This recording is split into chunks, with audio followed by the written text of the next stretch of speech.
na ding la oi yang lo ra sang pen nak sho hi ram mi kan rian la si dei nak lam ko hin dei nak kan hu na chin mi phun swang bang dir na u si kan ram le kan mi phun ram tu ko tin kan him nak ma vào rong hu ni phia phai va bang ye king riang mang rung on ton kan ram uk nak chalo do in tei na kan hu nak ma vào rong hu a dir in kan ram zarian twan tin na u si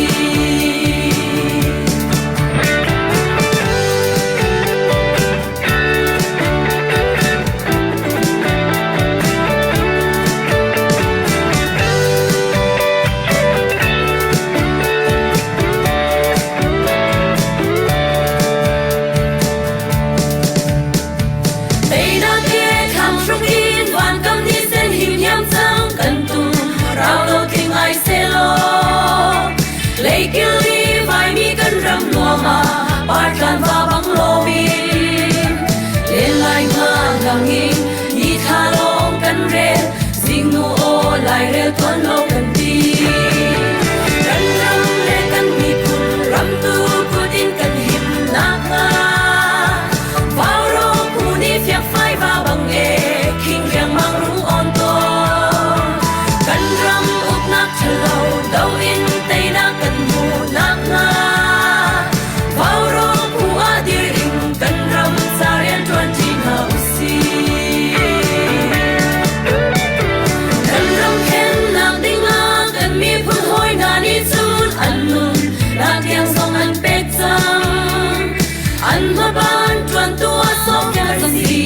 vai din kan slow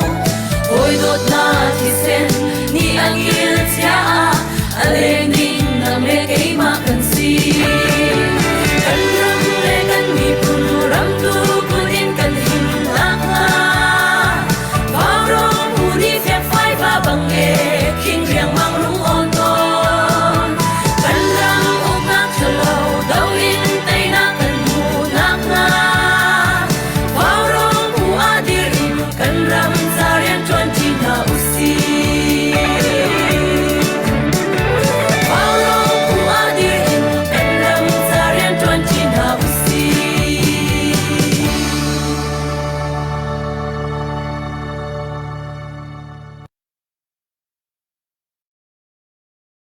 vào rong zun thil vào rong do chanak tao nak buan tolin tu zan zong lom teng nak don than na ara kan zau tu ara kan ngai tu kan do than nak tha jang pe tu nan di lak nan kut kan tlai na nin chun hi okas than rei thum kum thong ni kum kule kum thum se nin tu chan chiang kan phak ko mi hi pathian thong se pathian sana lam nak bia kan chem masa I tu zan ka baurong program hi kren ni dir kap nak sai tang kan aw nak kha dong nak zan he dong nak siding si menung tam pi ni I tha jang pek nak kut tong nak sam hi ka an ral boi na an foi tu na ni an kong lam kha chim tok khan chim chang rel to on rel chang ni ka kan man thei pa chiao chang I tu liu chu kan thei ben tukin do thlen nak kan do thlen nak ngol phak big ki kar kan san pi khau tu an mai kan nor pi khau tu an si cha khan alom jong kam thle chu kan lom nai tha jang jong kha pek chu kan du ngai na nain kan du ning tuk chun tha jang chu kan pe khu khong kan pe khong na lo sina in kan si kho tok te kan ti tha jang kan chu ve mi hi an ma jong khan lom tak tak le moral support pek hi be pi tuk mi se tu le hin chun atangka chu mi nak man khin hi ban tuk lung put kan nei mi moral support kan pek mi hi man nei da jong an kan che pek le ban tuk be jong ka an chim le kan ma jong kha kan lom ngai ngai le chi hi tua hi kan di kan do thlen nak hi le tim pan in atu an hu le ki thano tha mi asti lo mai le te ding khri khri mi mai nor a hau ta ka hin ti ban tuk mai kan nor pi khau do tu hi tha jang ban pek da lo lo hi e hat tuk mi khasile จุจะจนที่กลางกันเอาหนักสงอาทาจางบันชั่วมีนันดีลักจงอาขันกันมาลองกันรวมทุกอันมาลองอันนี้รวมชินจนกันเดาทันหนักจาจงทาจางตักสิจนที่เตยดูตักมีเตยหนักลงพุทธอันนี้ตักมีจูที่ทาจางนักชั่วตักกูเลยกันรวมเลยตุจานจงอาหินวันนี้เนี่ยเดาลีกันดูมีจูรักกันจะมีกันไลฟ์จงที่รักกันเชื่อเปียกุลรักกันเชื่อเปียเจ้าละตัวจะมีนิคันจะจนห้อยดังเราไทยเจ้าน่าสละที่ไทยก็มีนุตริงปัตริงรัวนักแกงมีจูอีเจ้าสวะทารุมีถือสิเลยนุตริงปัตริงสีเก้าตรงนี้มันตุกนาเจ้าสวยจานให้เลี้ยมเตอร์เรื่องมันท่าจางสวะเราจูที่ไปตักมีคิสเขาแล้วจูจะจนตุจานจงอาขันรักกันเชื่อเปียกุลทอดีโลมีกุดจงกุดมือหลังดีโลมีนี่จนตุจานเฮดองนักหลังตัดจานนะสิจนในหลังตลอดเสียจนกันเดาเช่นนักเฮที่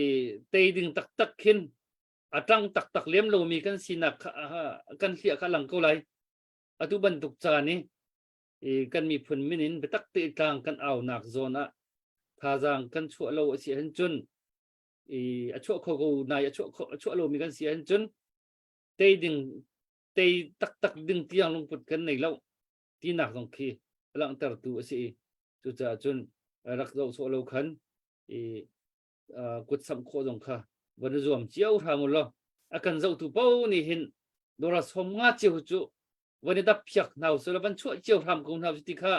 ทำต้องเตะกันต่างกันก้าวกันนักชิมเจ้ามีกันสิจะขัดจันนี้เตียงจะทุ่มเตียงห้องนั่งทุ่มมีตรงนักเจ้าก็นั้น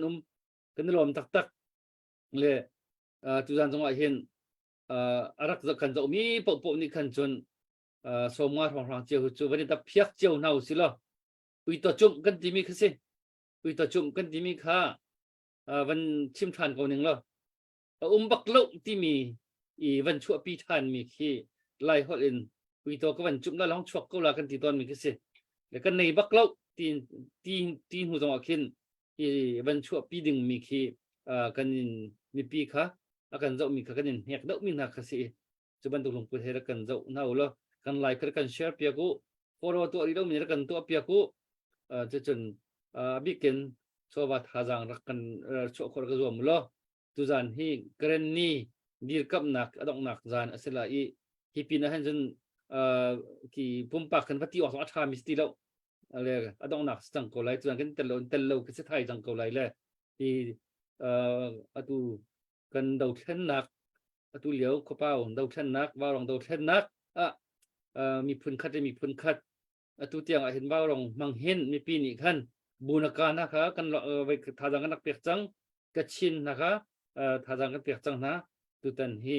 กรณีฮีกันมันจุกันมันจวนหัวหน้าหนักจวนเตกสีนั่นมินเตค่ะอีหลังเวเซนุกุดมุยเตหลังเวเซจิเตค่ะเสียง่ายอินกันมันชิมชีนังมังมีเสพเดี๋ยวทุจูดอนนักก็เห็นกันว่ารอง Morning Star เบียกุค่ะรักษาดินกันสมไหลจะขอจนกันจานค่ะกับโปรแกรมกันมันไปพิธันได้ไล่เบียกูรักษาดินกันมันส้ม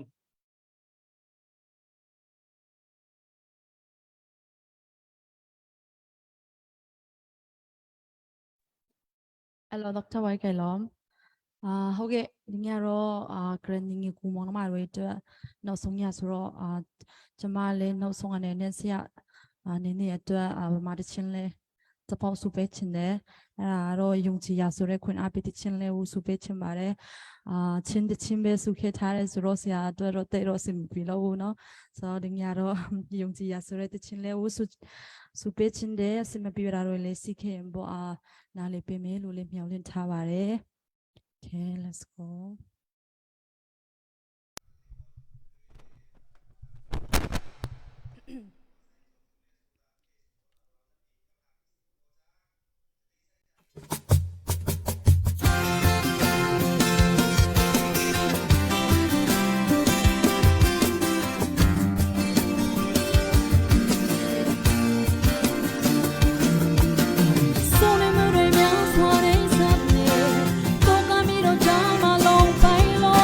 Hãy subscribe cho kênh Ghiền Mì Gõ để không bỏ lỡ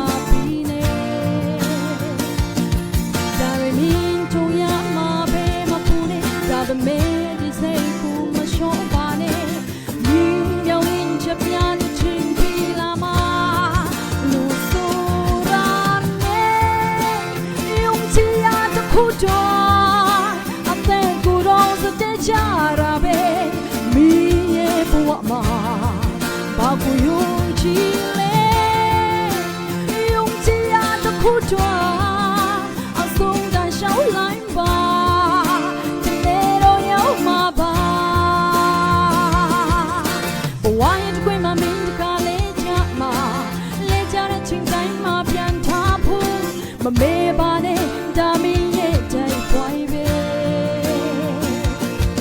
တိုက်ပွားတွေတိုင်းမှာမကြတာမစီဒါဆိုမင်းလာရမယ်ထွေးမပီအိုးဘယ်တော့မှတော့ပြန်မလဲပါနဲ့လို့ဆိုတာနဲ့ယုံကြည်ရတဲ့ခုတော့အသက်ကိုယ်တော့စတဲ့ကြတာပဲမင်းရဲ့ဘဝမှာ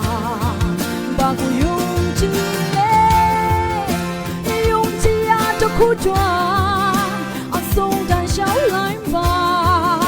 တနေ့တော့ရောက်မှာပါတချို့ကပြောမှာပဲချောင်းကျူတွေကယုံမစိပါနဲ့ကိုယ့်ရဲ့ချောင်းကိုပဲနားလေ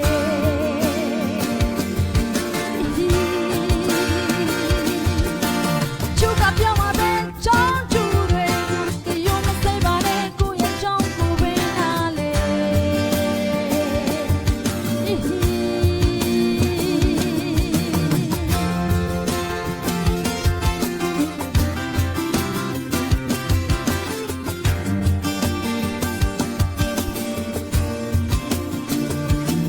ဒါပေမဲ့ကြုံရမှာပဲမပူနေဒါပေမဲ့ဒီစိတ်ကိုမလျှော့ပါနဲ့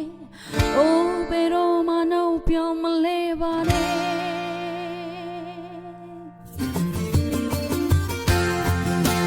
ယုံကြည်ရတဲ့ခုတော့အသက်ကိုယ်တော့စတဲ့ကြတာပဲမင်းရဲ့ဘဝမှာဘာကိုယုံကြည်လဲယုံကြည်ရတဲ့ခုတော့အဆုံးတန်ရှောင်းလိုက်ပါတနေ့တော့ရောက်မှာပါလို့ဆို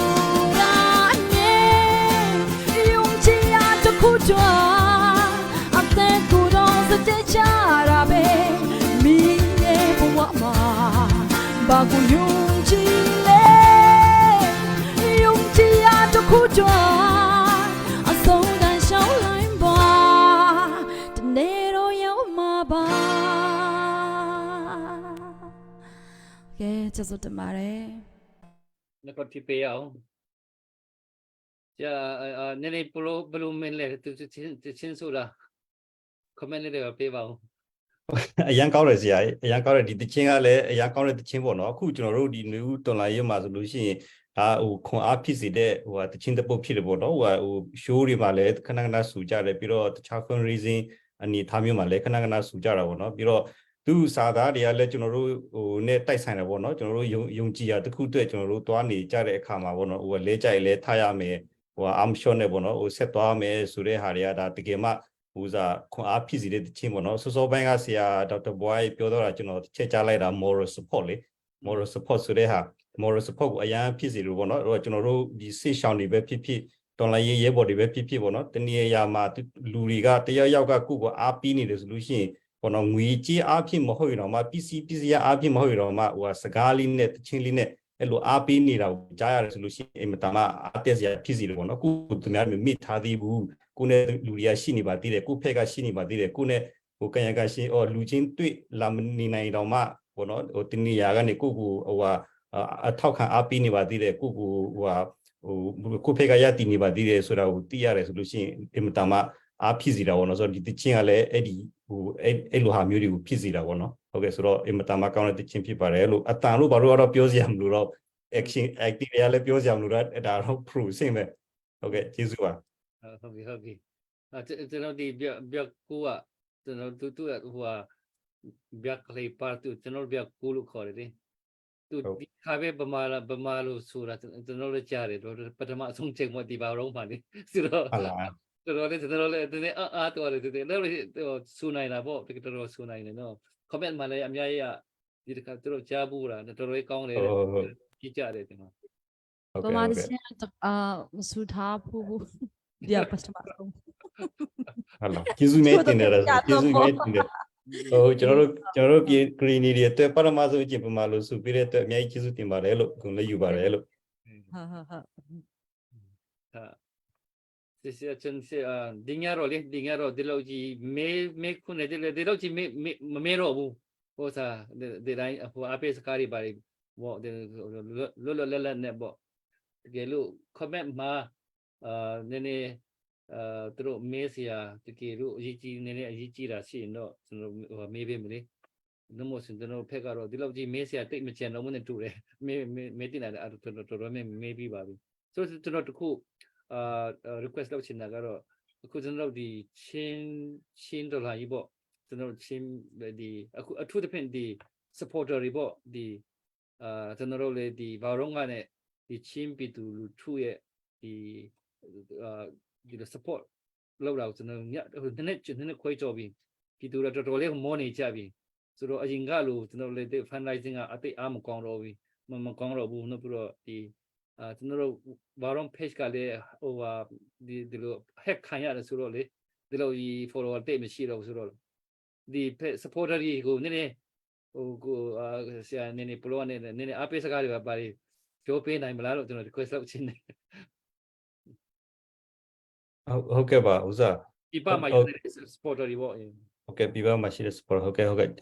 ပထမဦးဆုံးပေါ့နော်ဟိုဒီလိုဟိုကြည့်ရှုအားပေးလာကြတဲ့ supporter တွေကိုအားလုံးကျေးဇူးတင်တယ်ပြီးတော့နှစ်ကျော်ဆိုတာလည်းတော်တော်ကြာတာပေါ့နော်နှစ်ကျော်တွင်းဟိုစားဟိုမမိတ်မတုံဟိုထောက်ခံလာအားပေးလာတဲ့အတွက်လည်းကျေးဇူးတင်တယ်ပိန်ပန်းလောက်ပြီပေါ့နော်ဒါပေမဲ့ဟိုကျွန်တော်တို့ကဒီမှာဒီပဲရက်လို့မရဘူးပေါ့နော်ဘာကြောင့်လဲဆိုလို့ရှိရင်ဒီပြင်မှာဆိုလို့ရှိရင်ကျွန်တော်တို့လူထုတွေကတကယ်ခံနေရတာပေါ့နော်ဒါတော့ green လူထုရဲ့လို့မဟုတ်ဘူးပေါ့နော် green လူထုရောချင်းလူထုရောဗမာလူထုရောကချင်လူထုရောကရင်လူထုရောဒီစစ်ဖြစ်နေတဲ့နေရာဒီမှာအားလုံးဟိုစားဒီဒုက္ခဆင်းရဲတွေကိုခံစားနေရတော့ပေါ့နော်ဒီအာနာရှင်စနစ်လက်အောက်မှာအကုန်လုံးခံစားနေရတယ်ပြီးတော့မြို့ထက်မှာနေတဲ့ပြည်သူတွေဆိုတာလဲလွတ်လွတ်လပ်နေလို့ရတာမဟုတ်ဘူးပေါ့နော်ဒီအာနာရှင်စနစ်ဆက်အာနာရှင်စနစ်အောက်မှာသူတို့ကဟိုဘယ်လိုပြောရလဲစိုးရိမ်မှုမျိုးအောက်မှာနေရတော့ဗောနော်ဒါမြေပြင်မှာတကယ်ဖြစ်နေတဲ့ကျွန်တော်တို့ပြည်သူတွေရဲ့အဖြစ်ပေါ့ဆိုတော့ဒါတွေကိုကျွန်တော်တို့ကမိထားလို့မရပါဘူးဗောနော်ကျွန်တော်တို့အဝေးကနေပါဝင်ပံ့ပိုးရဆိုတာပိန်ပန်းပါတယ်ဒါပေမဲ့နောက်ပြောလို့ဗောနော်မြေပြင်မှာရင်ဆိုင်ကြုံတွေ့ခံစားနေရတဲ့ကျွန်တော်တို့ပြည်သူအဖြစ်လောက်တော့မဆိုးဘူးလို့တော့ကျွန်တော်အဲ့လိုပြောချင်ပါတယ်အဲကြောင့်မလို့ကျွန်တော်တို့က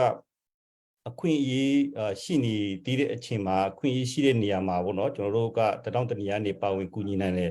ဆိုလို့ရှိရင်ဆက်ပြီးတော့ပါဝင်ကူညီစီချင်ပါတယ်ပေါ့နော်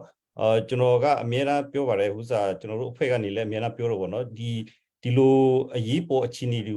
ကိုပါဝင်ကူညီတဲ့အခါမှာဆိုလို့ရှိရင်ဒါအရေးပေါ်အလိုအပ်မှုကိုပဲကူညီတာမဟုတ်ဘူးပေါ့နော်ကျွန်တော်တို့ရဲ့အကူအညီတွေကအရေးပေါ်လိုအပ်မှုအတွက်ပဲဖြစ်တာမဟုတ်ဘူးကျွန်တော်တို့ကူညီတဲ့ဘာအတွက်ပါထပ်ဖြစ်တယ်လဲဆိုလို့ရှိရင်ဒီစစ်အာဏာရှင်တိုက်ဖျက်ရေးအတွက်လည်းအထောက်အကူဖြစ်စီတယ်ပြီးတော့ကျွန်တော်တို့ရဲ့အနာဂတ် Federal Democracy ပြည်ထောင်စုတည်ဆောက်တဲ့အခါမှာလည်းအဲ့ဒီအတွက်ဟိုစားအထောက်အကူဖြစ်စီတာပေါ့နော်သူသဖြင့်ဒီ Valral page မှာကျွန်တော်တို့ဒီလို online fundraising လုပ်တာကျွန်တော်တခုတတိထားမိတာဟို Valral ကဆရာမတွေကဟိုအဲ့လိုမိကုန်းတွေမိတဲ့အခါမှာဆိုလို့ရှိရင်လူသားချင်းစာနာထောက်ထားမှုအကူအညီအတွက်ပဲဟိုမေးတာမျိုးတွေတောင်းတာမျိုးတွေပြောတာမျိုးတွေလောက်တာမဟုတ်ဘူးသူတို့ကနိုင်ငံရေးမိကုန်းတွေလည်းအများကြီးမေးတယ်ညီညွတ်ရေးတည်ဆောက်နိုင်ဖို့အတွက်မိကုန်းတွေလည်းအများကြီးမေးတယ် Federal Democracy စနစ်ကိုလမ်းချီစီမဲ့မိကုန်းမျိုးတွေလည်းအများကြီးမေးတယ်ဆိုတော့အဲ့ဒါတွေကဟိုအထောက်အကူဖြစ်စီတယ်ပေါ့နော်အာဏာရှင်စနစ်ပြုတ်ကျရေးနဲ့ဟိုကျွန်တော်တို့ဒီအနာဂတ် Federal ပြည်ထောင်စုတည်ဆောက်ရေးအတွက်အထောက်အကူဖြစ်စီတဲ့မိကုန်းတွေအများကြီးမေးတယ်ဆိုတော့ဒီလိုနေရာမျိုးမှာပါဝင်ချအဖြစ်ကျွန်တော်တို့ကဟိုအကျိုးနှစ်ခုစလုံးတစ်ခါတည်းဖြစ်စီတယ်ပေါ့နော်အရေးပေါ်လိုအပ်မှုလူသားချင်းစာနာထောက်ထားမှုအကူအညီအတွက်ဟိုအထောက်အကူဖြစ်စီတယ်လို့အာဏာရှင်စနစ်ကိုပြုတ်ကျစီပြီးတော့ဒီနိုင်ငံအသစ်တည်ဆောက်တဲ့အခါမှာဒီ Federal Democracy ပြည်ထောင်စုအသစ်တည်ဆောက်တဲ့အခါမှာဟိုအကျိုးလည်းဖြစ်စီပါတယ်ဆိုတော့ကျွန်တော်ပြောချင်တယ်အဲ့ဒါကြောင့်မလို့ဟိုပါဝင်ကူညီတဲ့အခါမှာပေါ့နော်ပင်ပန်းလိမ့်မယ်ဒါပေမဲ့ဟိုခုနပြောသလိုမြေပြင်မှာရင်ဆိုင်ကြုံတွေ့နေရတဲ့ပြည်သူတွေရဲ့အဖြစ်လောက်တော့ကျွန်တော်တို့ကတော့ဟိုမဆိုးသေးဘူးကျွန်တော်တို့အခြေအနေကလေနော်အဝေးနေတဲ့ပြည်သူတွေရဲ့အခြေအနေကအဲ့လောက်မဆိုးသေးတဲ့အတွက်ကြောင့်ပြည်သူကိုညံ့ညာတဲ့အနေနဲ့ပြီးတော့ကျွန်တော်တို့နိုင်ငံဟိုမှာဒီနိုင်ငံအသစ်တစ်ခုတည်ဆောက်နိုင်ဖို့အတွက်ရည်စူးပြီးတော့မှဆက်လက်ပြီးတော့ပါဝင်ကြပါလို့အဲ့လိုတော့ဟိုတိုက်တွန်းအားပေးချင်ပါတယ်ဗောနော်ကျေးဇူးတင်ပါတယ်ကျေးဇူးတင်ပါတယ်မြတ်ကိုတော့လက်ထမ်းလာမော hal mi kha mang mani vun let ko chaten abia ka vun ngai lo le doctor boy nang ma hal kha ngai indun me pi ni kan nang ani vun let ka ready lo le sen an thei pa biar ko da ka ti ve kan ke jong kha ve ke hi ve comment ve lo pol ki ka zau ton le update ka zau na kan an hol ka thei thu ton lo le ku lek ta van let la mo nang ma ni ok tôi nói cái mình liên quan là nang ma kan ve jong kha host jong kha van kan tai chak lo lo ke hi ve update ka tu min ka zau na kan ka voi ton le kha ok ok yeah sẽ chân bảo cô lại này thắp biệt nát cái tí cô lại cho làm lên mi mi tâm pi cùng ni liên kan kal chẳng nghe phải sa thà rằng anh sẽ phun phun lên làm kịp bênกันดอกเช่นนักถ้าจังช่วยมีวิลเตถ้าบาเขานั่นเรทเฮเขาอาศัยนั่นมุนมาตักตักมีราดวงหัศนักตัวมีตักตักเลยราลาดูจูมามีหาตุกินจนนั่นนี่จูนั่นนักมุนะตามสิ่งเดียวคนนั้นสักเขารีราดูจูมามีหามุนตักตักมุนตักตักมีหาตุกินนั่นเต็มเลี่ยมแล้วจุจ่าจนนี่เห็นนี่เตียงนั่นท่าจางนั่นชัวบันตุกินtu tu zonga hentai mari ko kan phil thum thum sao nan re thei zonga amuni mi ha menong an re thei na kha lan tem tuam na kha ruat thanen thajang kan chuap yak ko kan dai kan shim shim sao ti kha atoi na chun chimmi se le se point kha point long ko ban la ko ning lo tim chia si lo cha hat kai chin chia man ve lo leนั่นรวดเทียมไหลก็จงอีใจสิปวะตุจานะอาการจะตัวกันมีปีตามกินนักกันที่มีจูกันมาอ่างไอตุจงมิเซมีนงประคัดตามกินนักกันที่มีจงเคตามกินนักเลยกับไอโดนักเลยกับเป็นกันเจ้าเสียจนอันนี้โดอันตามมาติงสนายนตามกินเรานักเลยกับเป็นกันเจ้าเสียจนตามกินเรานักขัดมีลองแต่เขาเคยกำมันมาโปสิดีบุเลยจงจูสิดีก็มีนงจงกันสิดีก็นี่เห็นนี่เทียงกันกันนักถ้าจังชั่วตัวนั้นสิดีไทยตัวแต่นี้กันอุณาวกรณีหาจากกันเอาไม่จงเฮนั้นท่าจางตัวชั่วมีเฮอาตมไงเขากันรัวหนักนั้นอาตมเดือดที่พันธุ์สุลกันปัดเมียนไหลแล้วอามาเบลเตกันมีพุนชิ้นมีพุนไอโอบรรทุกเย็นกันบ่มชันเวียนห้ากันตัวพี่เวียนห้ากันจันพี่เวียนห้ากันติดกะภายซาท่าจางค่ะเบบพี่ไงมีเสียที่กายกันชุดพี่มีหน้าเหตุอันมาตรงนี้ชิมลองมาเป็นตัวมันตั้มปีสิเขาวันที่เสนาเองภายสถาจางเองรวมปฏิเตอร์ห้องเวลว่าขันจนกันมีพื้นมินมิตรภายบิสุลที่กันผ่านจากขันตุจานะดอกนักสิจ้าเตยมักเดียวเตยินท่าจางวันชัวริโกลเปริโลมินนั้นเสียจนสมลิงาเตจิวตัลเฮโจท่าจางวันชัวริโกที่ข้าตุจานจงสมและนอลกันบันเดนดูมินฮาเซตุจานที่ดอกนักสิจังอันนี้จ้าจนภายเลยจงปุ่มปากเย็นแต่พอบ่อยนี่ชิมมันตกเย็นปุ่มปากกันบ่ก็ดูนะที่จงคันอลักโลไงดิ่งที่ห้องสิจังไหลตุจานให้ดอกนักกันจานสิโคจะขันสิโคชงเย็นถ้าจางเปียกวันนี้ทีมก็หนาวสิที่ค่ะซ้อมก็ประเด็นดูนะและอัปเดตกันบรรทุกตักพัดละแล้วไว้ขัดนักอัปเดตมีเตะกันบรรทุกอะไรจะโคจนอามาค่ะบัดชิมนัก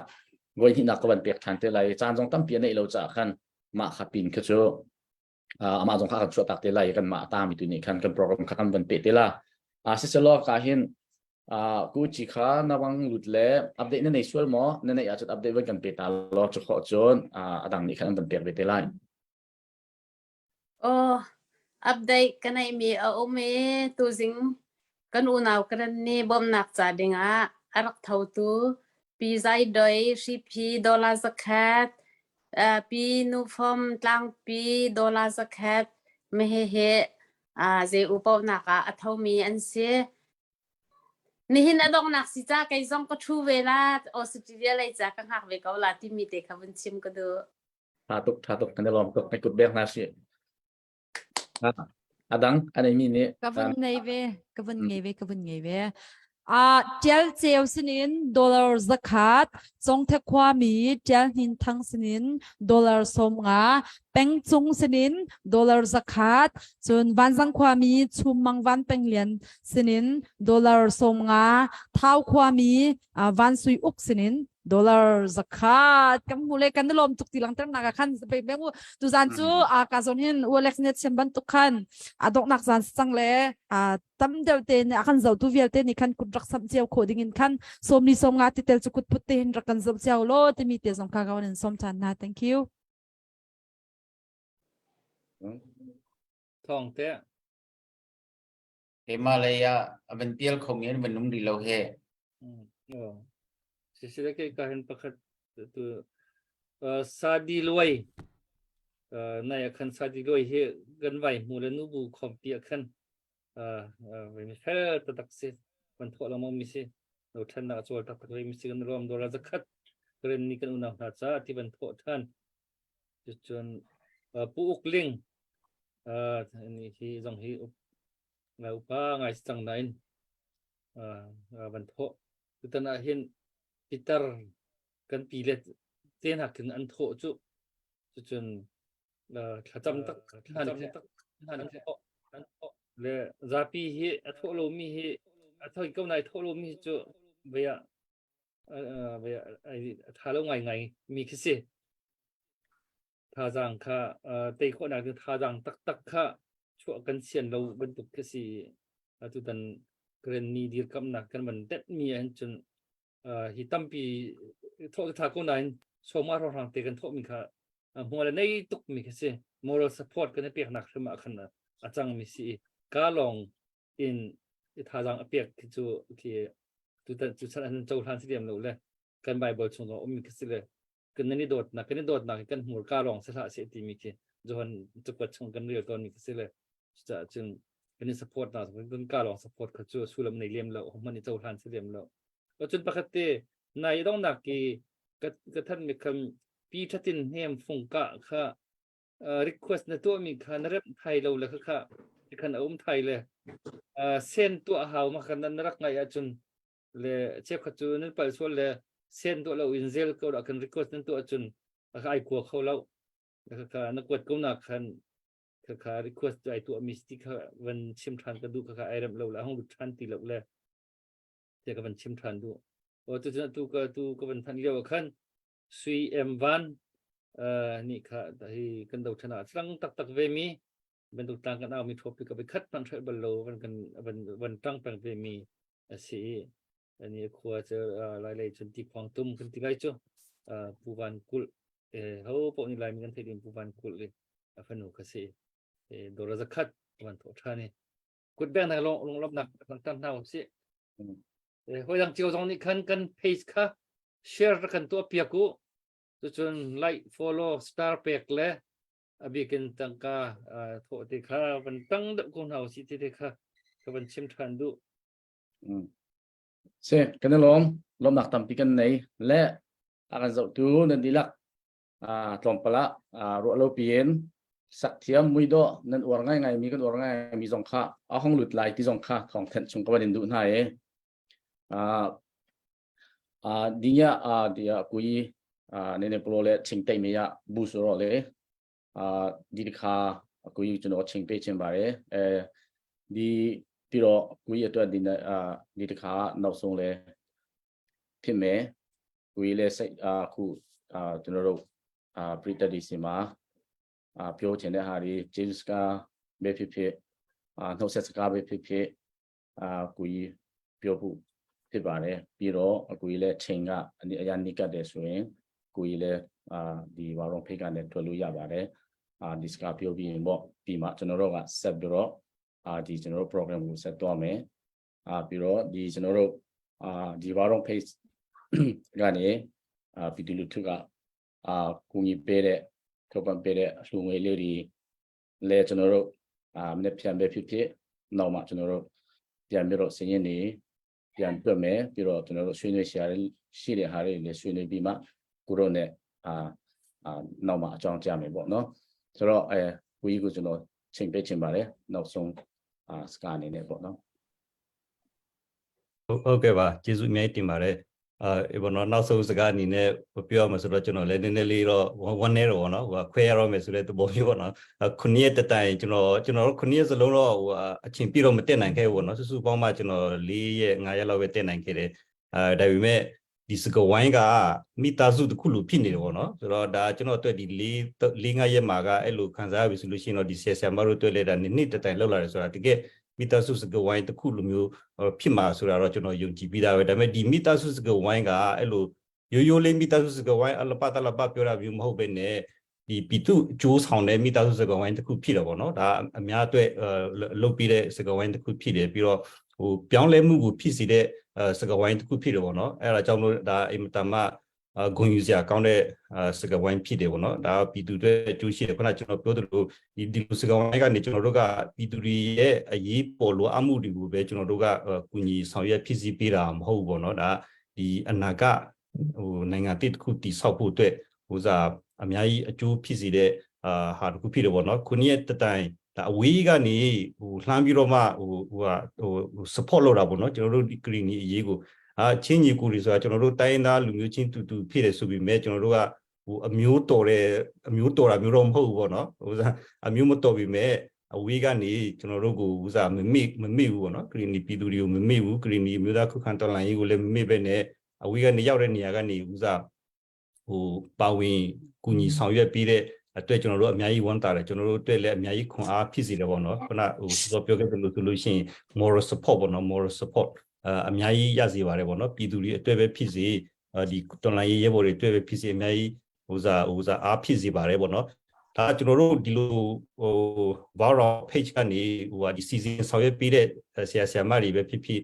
ဟိုတက်ရောက်ကြည့်ရှုအားပေးတဲ့ဟိုညီကူမောင်နှမတွေပဲဖြစ်ဗောနော်ကျွန်တော်တို့ဒီလိုလုပ်နေတယ်ဆိုတာကဒါတော်လိုင်းရေးစိတ်ဓာတ်ကျွန်တော်တို့ရဲ့တော်လိုင်းရေးစိတ်ဓာတ်ကိုကျွန်တော်တို့ဖော်ဆောင်တာပဲเนาะကျွန်တော်တို့နိုင်ငံမှာဆိုလို့ရှိရင်ဖိနှိပ်ချုပ်ချယ်မှုရှိတယ်မတရားမှုတွေရှိတယ်ဆီအာနာရှင်စနစ်ရှိတယ်တန်တူညီမျှမှုမရှိဘူးဆိုတာတွေကျွန်တော်တို့တိနေကြတော့ကျွန်တော်တို့ကတော်လန်ချင်တဲ့စိတ်နဲ့ပေါ့နော်ဟိုရောက်တဲ့နေရာကနေကျွန်တော်တို့ဟိုတတ်တဲ့ဟိုနီးတွေနဲ့ရတဲ့ဟိုစားလက်နေတွေနဲ့ကျွန်တော်တို့ကဝင်တော်လန်ကြတာပဲဖြစ်တယ်ပေါ့နော်ဒါဟိုမတရားမှုကိုဟိုဆန့်ကျင်ဖို့အတွက်ဖြစ်တယ်ဖိနှိပ်ခံပြည်သူတွေဖိနှိပ်မှုအောက်ကနေဟိုလွတ်မြောက်ဖို့အတွက်ကျွန်တော်တို့ဝင်ရောက်တော်လန်ကြတာဖြစ်အတွက်ကြောင့်ဒါဂုဏ်ယူစရာဖြစ်ပါတယ်ပေါ့နော်ဂုဏ်ယူစရာဖြစ်တယ်ပြည်သူတွေအတွက်တော်လန်ရဲဘော်အတွက်အားဖြစ်စရာဖြစ်တယ်လို့ကျွန်တော်တို့အားလုံးကဟိုစားဂုဏ်ယူရမယ့်အရာတွေဖြစ်တယ်ပေါ့နော်ဒါလည်းကိုယ်တမိုင်းကိုကိုရေးတာဖြစ်တာပေါ့နော်ဒီနေ့ကျရင်ကိုသားသမီးတွေကကိုမီးလာလိမ့်မယ်ပေါ့နော်ဒီမြန်မာနေဦးတော်လန်ရေးမှာဟိုတနိုင်ငံလုံးကဝင်ရောက်တော်လန်နေတဲ့အခါမှာအဖေတို့အမေတို့ကိုတို့အမတို့ကဘာလုပ်နေခဲ့ကြတယ်လဲပေါ့ဘယ်မှာရှိနေကြတယ်လဲပေါ့မေကိုဘာမှမလုပ်ဆိုလို့ရှိရင်ကိုပြစရာမရှိဘူးဘာမှဟိုမပါခဲ့ဘူးဆိုလို့ရှိရင်ကိုပြောစရာမရှိဘူးဆိုတော့ဒီလိုပါဝင်ကြအဖြစ်ပေါ့နော်ဟိုပေါ့နော်ကျွန်တော်တို့ကတော့အဝီရောက်နေခဲ့ပြီမဲ့ဟိုတအားသေးကျွန်တော်တို့ကဒီလိုခံကတာမျိုးမှာပါဝင်ခဲ့ပါတယ်ဆိုတာကိုသားသမီးတွေနောက်သားတွေကိုပြန်ပြောခွင့်ရမယ်ဆိုတော့အခုတမိုင်းကိုရည်ချင်းပဲဖြစ်တာပေါ့နော်ဆိုတော့ဒီလိုဟာမျိုးတွေကိုဟိုဆက်လုပ်ဖို့အတွက်အဝေးရောက်ညီကူမောင်နှမတွေအားလုံးကိုအားပေးချင်တာပေါ့နော်ဒါကတော့ချင်းညီကူမောင်နှမတွေပဲမဟုတ်ဘူးကြီးစုအားပေးတဲ့ကျွန်တော်တို့ကရီညီကူမောင်နှမတွေလည်းရှိတယ်ဒီမှာပြီးတော့မြန်မာနိုင်ငံကလာတဲ့တခြားညီကူမောင်နှမတွေအားလုံးလည်းကျွန်တော်ဟိုအားပေးချင်ပါတယ်ပေါ့နော်ဆိုတော့ဟိုဒီညတော့ကျွန်တော်ဟိုဖြစ်ဆွဲပြောဖို့တော့တလောက်ပဲရှိပါတယ်ပေါ့နော်တခါထပ်ပြောမယ်ဆိုလို့ရှိရင်အားလုံးကိုကျေးဇူးတင်တယ်ခုနှစ်ရက်တိုင်ဟိုနာမနီလုတ်ပြီးလာတဲ့အတွက်ကျေးဇူးတင်တယ်ပြီးတော့လွန်ခဲ့တဲ့နှစ်ကျော်ကတည်းကပေါ့နော်ပြည်သူတွေအတွက်ဟိုဆောင်ရွက်လာပေးခဲ့တဲ့ဘောက်ရောဖွဲ့ကိုလည်းအများကြီးကျေးဇူးတင်ပါတယ်လို့ပြီးတော့ဂုဏ်လည်းအများကြီးယူပါတယ်လို့ပြောချင်ပါတယ်ကျေးဇူးပါဟုတ်ကဲ့ကျေးဇူးများတင်တယ်ကိုကြီးမထွက်ခင်လေးမှာဒီမှာကျွန်တော်တို့ညီမလေးတယောက်ဒီမှာအမေရိကန်မှာနေထိုင်တဲ့တော်တော်နာမည်ကြီးတဲ့ဒီမှာရေဘက်ကာဖန်နိုင်ဝင်လာတယ်ဆိုတော့သူကနေအာပစ်ကလေးပြောချင်တာရှိရင်သူကျွန်တော်ချင်းပေးချင်ပါတယ်ပြီးတော့ကိုကလည်းတချင်းလေးတစ်ပေါက်လောက်မမတချင်းလေးစုပေးနိုင်ရင်ကိုကြီးအတွက်ကျွန်တော်ရေဘက်ကာဖန်နိုင်ကိုခေါ်ဖိတ်ခေါ်ချင်ပါတယ်ကဲဒီလာမအမှန်လို့တဲ့ก็ขอเราละดีหรอเรเบคก้ากันได้ลมตรงนั้นหลุดแล้วนำอาจารย์เสร็จแล้วฮัลโหลเขาเอ็นเชเทมเอโกเดี๋ยวมากันเทแล้ว hello ကိုနေနဲ့နေကောင်းရနော်တရားညီမလေးက tin tok da kha ji kan se ဟောပါတယ်ကျေးဇူးပါညီမလေးတန်နေတူတယ် ဟုတ်တယ်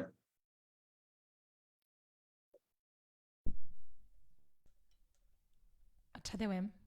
ha tadep 에코 오맴 lo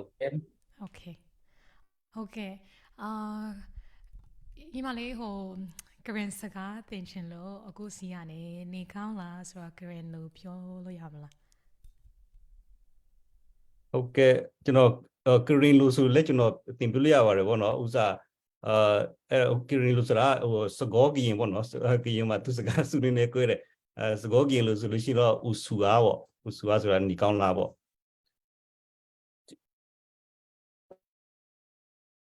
ဥဆူအား Dr. Boyni Rakchimse Usua Ditsu ka chem tam tu teria beshi teria theravesi ကျတော့ကျွန်တော်တို့ကရင်ဒီမှာပြောတဲ့ဥစားစကားတစ်ခုပေါ့နော်ဟိုဒါဒီကရားမျိုးနွယ်စုကပြောတဲ့စကားပေါ့ theravesi ဆိုတာနှုတ်ဆက်တာပေါ့နော်မင်္ဂလာပါအားလုံးကိုမင်္ဂလာပါပေါ့နော်တင်တို့ကိုမင်္ဂလာပါပေါ့အဲ့လိုသဘောမျိုးဟုတ်ကဲ့ Okay ကျေးဇူးတင်ပါတယ်ဒီညမှာဒီလိုအချိန်ကောင်းရှိလို့ကျွန်မလည်းကျေးဇူးတင်တယ်လို့ရင်ပြောချင်တယ်ဗောရုံမှာမနှစ်တုန်းကတော့အမြဲတမ်းထိုင်ခဲ့တယ်ဗောရုံကနေဘယ်လိုပြောမလဲlive စကားပေါ့နော်ကျွန်မမီဇိုးလိုမျိုးဆိုတော့ live စကားလည်းရင်မှာတိတ်မသိခဲ့ဘူးဗောရုံမှာထိုင်ပြီးမှဒီကဦးလေးတို့ညီမလေးတို့အမတို့တချင်းဆိုပြီးမှနားထောင်နေချိန်မှာဒီကနေပဲဟို live စကားတင်သွားတာပေါ့နော်ဒီနေ့ဒီနှစ်အတွက်ပထမဆုံးတင်တယ်ကျွန်မဒီဘောင်းမှာပြန်လာထိုင်တာအကြောင်းကျွန်မတွေ့လဲရင်ပြောစရာကောင်းတယ် and kangai tak zede ni chung kwa this is like a family to me so ဒီညမှာတချင်းဆိုချင်းနဲ့တပုတ်ကတော့မနှစ်တုန်းကကျွန်မဒီလူခွင့်ရင်းနေမှာပေါ့နော်မမပြင်းကနေတချင်းတပုတ်ရေးပြီးမှသူတို့နဲ့အတူတူလွှင့်ထားတဲ့တချင်းဖြစ်တယ်တချင်းကောင်းစင်ကတော့ယုံကြည်ရခရီးလို့ခေါ်ပါတယ်ဒီတချင်းအားဆိုချက်ရတော့ဘယ်လောက်ပဲခက်ခဲမှုရခုပမာပြင်မှာနေပြီးမှာပေါ့နော်ဒီကျမတို့လူမျိုးတွေအတွက်အရင်ပဲစိတ်ပဲမဟုတ်ခွန်အားနေတယ်ပေါ့နော်အခုတကယ်ပင်ပန်းကြတယ်လို့သိတယ်ပင်ပန်းမယ်လို့လည်းထင်တယ်ဒါနဲ့အကိုတို့လည်းဒီတချင်းနားထောင်ပြီးမှဒီညမှာဗောက်ရောမှာထိုင်နေသူတွေလည်းခွန်အားရပါစေလို့ကျွန်မဒီကနေမျှော်လင့်ပါတယ်တချင်းကောင်းစင်ကတော့ယုံကြည်ရခရီးလို့ခေါ်ပါတယ်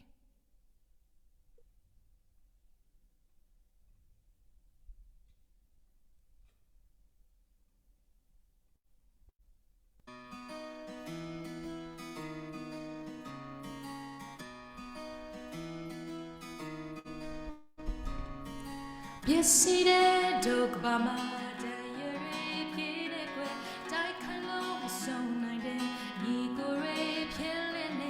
na go ya me khe ja bi yo ni de mo day ba kwe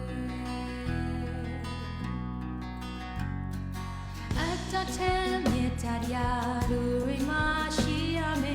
along gaချိန်တန်ရင်ခွဲရမယ်ဦးရင်မပန်းဖူးပွင့်စေမျောလင်းချင်းဒုမနဲ့ပြန်များယုံကြည်ရတဲ့ပေးရောက်ရှိလာမှာမြင်ချင်းပြီးအပြုံးနဲ့တွေ့လက်တွေ့ကိုပြန်လာခွင့်လို့နားလေရင်လိုချင်တဲ့အိမ်မက်တွေdo ne chink na dwei tha do le dwei ye ayaw dwei song kwe pyan la pa ni ye jong la me kaung so ri le du myo lin de pa nai twe yong ji so khin se ja me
ချင်းတဲ့အိမ်မက်တွေတွေ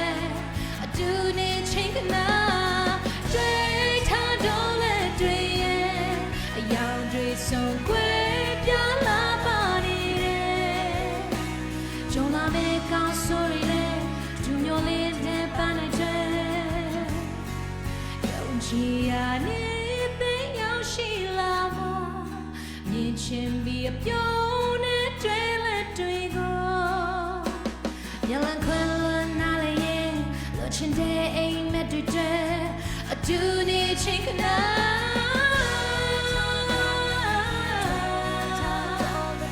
ခွဲပြလာပါနေတယ်ကြုံလာမယ့်ကောင်းဆိုရည်နဲ့သူမျိုးလင်းတဲ့ပန်းနေတဲ့ယုံကြည်စွာခရီးဆက်ကြ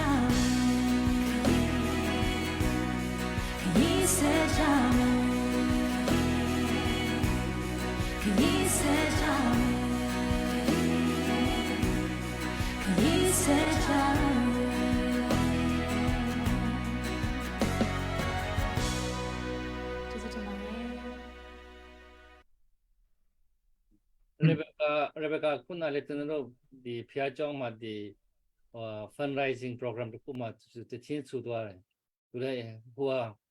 မြင်မြင်လည်းအင်ပြန်ပြီးတော့ထမင်းစားပြီးတော့ကို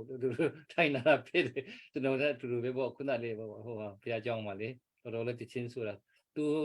တွားတဲ့နေရာတိုင်းတော်တော်လေးပွဲစီတယ်တော်တော်လေးကျွန်တော်တို့ဒီဒေါ်လာကြီးအတွက်တော်တော်လေးခွန်အားဖြစ်စေတယ်ပေါ့သူကလည်းတချင်းဆူတယ်စကားလည်းပြောတယ်ကျွန်တော်ဂုဏ်ယူတယ်သူပေါ့နည်းနည်း comment လေးပြဟုတ်ကဲ့ comment ပြီးမလို့စောင့်နေတယ်အရန်ကောင်းတယ်လို့အရန်ကောင်းတယ်ကျွန်တော်လည်းအားကြတယ်ကျွန်တော်လည်းဒီလိုတချင်းဆူတတ်ချင်တယ်ပြီးဆိုတော့ဟိုဟာဒီ fundraising လည်းလုပ်မယ်လူသားချင်းစာနာထောက်ထားမှုဒီလည်းလုပ်မယ်နိုင်ငံရေးလည်းဟောမယ်တော်လိုင်းလည်းဟောမယ်ပြီးတချင်းလည်းဆူချင်တယ်ဒါပေမဲ့အဲ့တချင်းဆူတဲ့အပိုင်းကမရဘူးဖြစ်နေတယ်အဲ့ဒါအဲ့မှာကျွန်တော်အဲ့မှာတိနေတယ်ပေါ့နော်ဒါပေမဲ့ anyway ဟိုဟာဒီစာသားလည်းတစ်ခါတော့အိမ်တမခွန်အားဖြစ်စေတဲ့စာသားဖြစ်တယ်ပေါ့နော်ပြီးတော့ဘခါတို့လူဟိုဟာလေဒီဟိုလူပြောမလဲ influence ကောင်းတဲ့ဟိုလူငယ်တွေပေါ့နော်ကျွန်တော်ထင်တာလေဒီဘောက်ရောမှာလည်းခဏခဏပြက်လာပြီးပေါ့ပြက်လာပြီးတော့ဥစားဒီနေ့ကပထမဆုံးကြည့်ဖြစ်တယ်ပြောလို့လေနော်မအားတာတော့မအားတာပေါ့နော်ဒါပေမဲ့ပြန်လာပြီးတယ်ဆိုလို့ရှိရင်ဒါ impact ဖြစ်စီတယ်လေနော် impact ကဒါပြည်သူတွေပေါ်မှာ impact အများကြီးဖြစ်စီတယ်ထိရောက်မှုရှိတဲ့ဟိုအကျိုးရှိတဲ့ပြောင်းလဲမှုတွေကောင်းတဲ့ပြောင်းလဲမှုတွေအများကြီးဖြစ်စီတယ်ပေါ့နော်ဆိုတော့ဒါညီမတို့ရဲ့အားပဲညီမတို့ရဲ့ဥစားအစွမ်းပေါ့နော်ညီမတို့အစွမ်းညီမတို့မှာဒီအစွမ်းတွေရှိတယ်ဆိုတော့ဒီ talent တွေရှိတယ်ပေါ့နော်ဟိုဖျားပေးတဲ့ talent လည်းဖြစ်တယ်ဆိုတော့ဟိုဒီလိုအများအတွက်သုံးနေဆိုတာလည်းဖျားလည်းကြိုက်မှာပဲဟိုဖျားမကြိုက်လို့မရဘူးနော်ဖျားလည်းကြိုက်မှာဆိုတော့ဒီ talent မျိုးလည်းဟိုများများသုံးပြီးဖို့ပေါ့နော်အဲ့လိုအားပေးချင်ပါတယ်ပေါ့သုံးလာခဲ့ပါပြီကျွန်တော်ဟိုမမောက်ဆိုလို့ရှိရင်ပေါ့နော်ဆိုတော့ကျွန်တော်ထင်တာဒီ comment လည်းပဲကျွန်တော်ဆင်းလို့မတင်နော်ဆရာမတို့ဦးစားကျွန်တော်ဆင်းခွင့်ပြုဖို့ပေါ့နော်ဆိုတော့မဆင်းခင်လေးမှာတော့ဟိုဟာချင်းလို့တော့ကျွန်တော်ကျေးဇူးလေးနည်းနည်းတင်ချင်တယ်ကြိုးစားပြောကြည့်မယ်နော်ပြီလားမပြီလားတော့မသိဘူးခါလောင်ဟလာခါလောင်တုနော်အားလုံးကျေးဇူးများတင်ပါတယ်လို့နော်ဝိုင်းကြိုးစားမယ်နော်ဟိုအောင်ကိုအောင်ရမယ်ဆရာဒေါက်တာဘွိုင်းမင်းလည်းပြောတယ်နိုင်ကိုလည်းနိုင်ရမယ်ပေါ့နော်ဒါပေမဲ့အောင်တယ်နိုင်တယ်ဆိုတာကကျွန်တော်တို့အားလုံးအတူတူဘလောက်ကြိုးစားတဲ့ပုံမှာမူတည်တယ်နော်ကျွန်တော်တို့ရဲ့ယုံကြည်ရာကိုရောက်ဖို့ဆိုတာကနော်ခုနညီမတို့နှစ်ယောက်စလုံးဆိုတဲ့တခြင်းနဲ့မှာယုံကြည်ရပါတယ်ကျွန်တော်ယုံကြည်ရာရောက်ဖို့ဆိုတာအားလုံးတူဝိုင်းပြီးတော့မှဘလောက်လုပ်လဲဆိုတဲ့ပုံမှာမူတည်တယ်ဘလောက်မြန်မြန်ရောက်ချင်တယ်လို့ဆိုလို့ရှိရင်ဘလောက်အားထည့်ပြီးလုပ်တဲ့ပုံမှာမူတည်တယ်တချို့ကတော့မေးတယ်ပေါ့နော်ကျွန်တော်တို့ရဲ့တော်လိုင်းကဘယ်ချင်းပြီးမလဲမေးတယ်ဘာမှကောင်းမလုပ်ဘဲနဲ့မေရမလုပ်ဘဲနဲ့ဝင်မပါဘဲနဲ့မေးရင်ဘယ်မှကျွန်တော်တို့မြန်မြန်ရောက်မှာမဟုတ်ဘူးဝင်ပါဖို့လိုတယ်ပါနိုင်တဲ့နည်းနဲ့ပါမယ်နော်ခွန်အားဖြစ်စီတဲ့နည်းနဲ့ဟိုပါလို့ရရင်လည်းခွန်အားဖြစ်စီတဲ့နည်းပေါ့နော် moral support ပြီးတဲ့နည်းနဲ့ပါလို့ရတယ်ဆိုလို့ရှိရင် moral support ပြီးတဲ့နည်းပေါ့ moral support ကခုနပြောသလိုမြေပြင်မှာရှိတဲ့ပြည်သူတွေရောရှေ့တန်းမှာတိုက်နေတဲ့ရဲဘော်တွေတွေ့တော့အများကြီးဟိုဟာအထောက်အကူဖြစ်စီတယ်ငွေရေးကြေးရေးအရာပါဝင်နေတယ်ဆိုလို့ရှိရင်လည်းငွေရေးကြေးရေးအရာပေါ့နော်ပစ္စည်းအရာပါဝင်နေတယ်ဆိုလို့ရှိရင်လည်းပစ္စည်းအရာဆိုတော့ပါဝင်နိုင်တဲ့ဖက်ကနေတင့်ညီလက်ရည်များပါဝင်နိုင်ဟိုဟာတပြိုင်နဲ့ပါဝင်နိုင်မှကျွန်တော်တို့ကခုနယုံကြည်ရကျွန်တော်တို့ပန်းတိုင်ကိုကျွန်တော်တို့ရောက်နိုင်မှာဖြစ်တယ်ပေါ့နော်ဘယ်လောက်မြန်မြန်ရောက်မလဲဆိုတာခုနပြောသလိုကျွန်တော်ဘယ်လောက်ထိဟိုအင်တိုက်အားတိုက်ပါဝင်နိုင်တယ်ဆိုတဲ့ပုံမှာမူတည်တဲ့အတွက်ကြောင့်ပေါ့နော်အဲ့ဒါလေးနဲ့ပဲဟိုမှာကြပြီးတော့မနီကုန်းချုပ်ချင်ပါတယ်ပေါ့နော်ခါလောင်တုတ်အဲ့ဒါလေးဟိုဆရာမထွက်ခင်လေးမှာခုနလေးဟိုအတိတ်လေးဟိုနောက်ဆုံးမှထည့် pe to o sa ni update lop chiang no man to tana si chwa han te kan mo tang ka tho min ha kha yak ku nang ma sin khan man to ma sat lo